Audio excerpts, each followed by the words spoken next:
guys, what's up? Thanks for joining me for this video. My name is Leanne. Welcome to my channel. I'm in the garden again.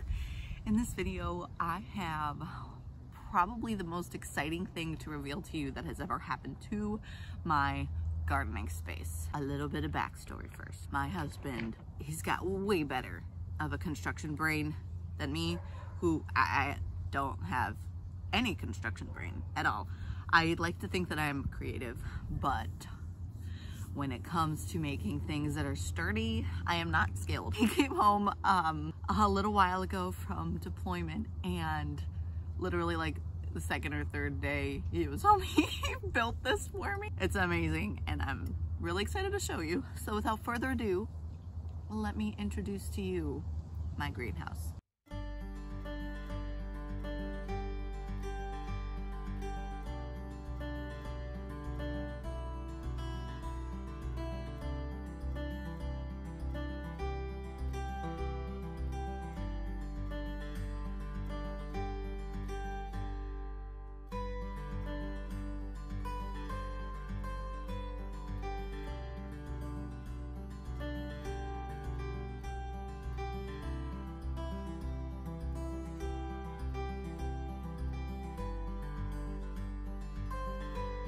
Before we get started, guys, please like this video and subscribe to my channel if you haven't already. Okay, this is the greenhouse. My husband did most, if not all, of the building. I was just the assistant. I did hardly anything, and that was a good thing because it is way better than the setup I had before. Way sturdier. The only idea of mine, well, I guess there was a lot of ideas of mine, but he was the one that executed them better. We shall name this greenhouse eventually Casa Verde, maybe. A few features in here that I want to note. First of all, we built this greenhouse with the plan to, if we ever have a hurricane rolling through, we're still able to take the plastic cover off, fold it up, and put it somewhere else so that it doesn't get ripped up in the winds of a hurricane. So we have one door on the front end, but we do have a slit, which could be used as an exit if you really needed it to, but it's for airflow. I have a bungee cord holding it open right now so that there would be good airflow, but it's the time of night right now where it's really not that hot anymore. The sun's not that intense, so I'm going to button her up once we're done here and let her accumulate some heat for the night, because it's supposed to get a little bit colder tonight. We ended up getting 14 boards that were 6 inches by 12 feet long, treated lumber, to make the frame for this, and then one 4x4, which is escaping my brain how long the 4x4 was. 4x4s in the corners. Then we used bamboo poles for the supports throughout to make it look a little bit more uniform across, because of each of these cattle panels was bent slightly differently, because if we tried to do this over the other raised beds, and we bent them a little bit tighter, so it was kind of hard to straighten them out and then bend them again in a way that looked the same. We bought the boards, then we bought the screws, and that's basically all we bought that was new that I didn't already have. There's 4 cattle panels, and then this plastic. This was like half of the plastic that I bought that I had intended for the other 2 greenhouses, and we ended up throwing away the old cover that I made for the first one. And you know what, I don't regret making that first one, because it showed me that some of my ideas weren't gonna work, and sometimes you don't know that until you try them. So I'm glad that I tried it. I now know, because I tried it, that this is better, and that was not good. So we threw that away. We had 3 zippers left. So we have the front door, it's got 2 zippers. The back vent is made with 1 zipper.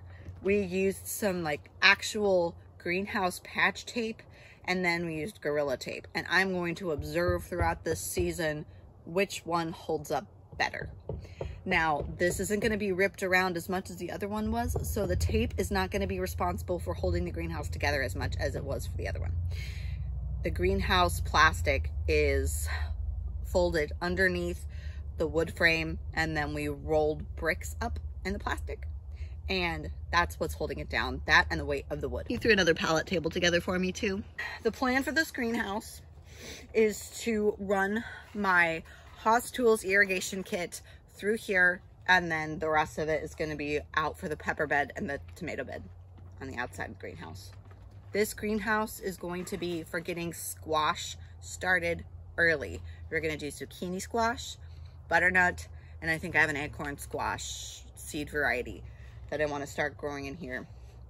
I haven't decided how I'm going to divide it all up, but what I'll probably do is a row of each one, and the types of squash plants that grow up things, I will grow those on the edge, because if we're going to leave the frame up for the greenhouse all the time,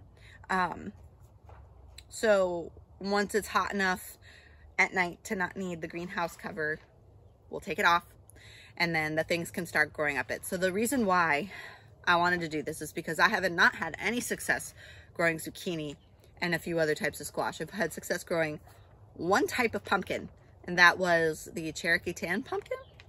I don't know what about it, but it is squash vine borer resistant, and that is my issue. I've talked about this a lot. The squash vine borer is the worst.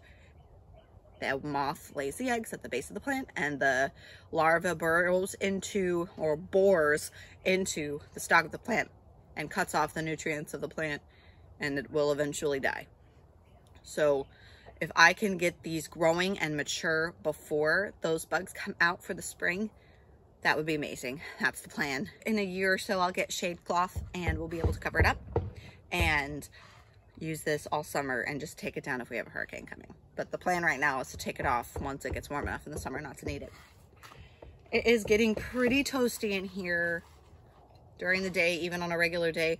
It's been getting up to like high 60s, 70s the past couple days. So we've had the door open and the window slit open also. I don't have insect netting over those, but that might happen in the future. I might get one of those magnetic things, but I don't know. That's not really that necessary this time of year. At least as far as I know. But guys, this is going to make starting seeds so much easier. Already, I have like 1, 2, 3, 4, 5, 6, 7 plants, like trays worth of plants on these tables. 2 of which are the huge 162 Haas Tools trays, and that's really exciting to me. I've got spinach, kale, broccoli, so much stuff already started that I'm hoping. Okay, so the outside garden and the raised beds, that's where I'm going to plant all the early spring crops, like this kale and this broccoli and stuff. And then the summer crops are basically all going to be on the side of the greenhouse and in the greenhouse. I'm so excited. And I'm so happy this is done. This is a huge project off of the list. And as far as how to build this, I'm not the construction brain. I'm sure there are a cajillion YouTube videos of how to build a cattle panel greenhouse and blog posts with the actual plans.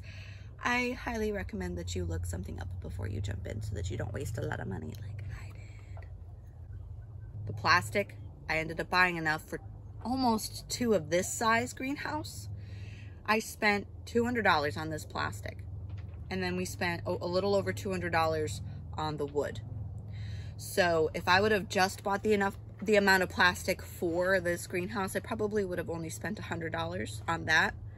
And then the cattle panels were each like $30, $420 total for this greenhouse, with the ability to take the cover off if we needed to. Honestly, I think there are some kits out there that are cheaper, but this satisfies my DIY personality, and I'm really happy with it. But just so you know, if you guys do not have a construction brain, there are options of how to have a greenhouse like this that you are not the one required to be thinking of the plan. You keep up with my videos. I do have a little like 8x5, maybe smaller than that, pop-up greenhouse that worked for hardening off my plants last year, but when I took it down, I broke it. So I think I could still probably get it back together, but I don't want to mess with it. So that's probably going to get thrown away. I don't recommend those, like the I think it was called Zenny Greenhouse. If you are very gentle with taking it apart, then I recommend it. But if not, then also, this is one of the shirt styles that I've made. This one's not up on Etsy, but because I don't think I could replicate the exact design on the shirt, but there will be more shirt designs on Etsy, so check out the Etsy shop. Would also really help the content creation out. If you guys want any of your pets, farm animals, like chickens, pigs, dogs, whatever, put onto a shirt, you can email me. My email is on my YouTube channel, and I can have it in the description below also. Let me know, and I can sell you a shirt with your animal on it for you. It's called sublimation printing, so it's mostly black and white, but if you choose to have it onto a white shirt, I can do colors too. Okay, thank you so much for watching, and if you need a friend to learn how to garden with, I'm your girl. Happy gardening. Bye.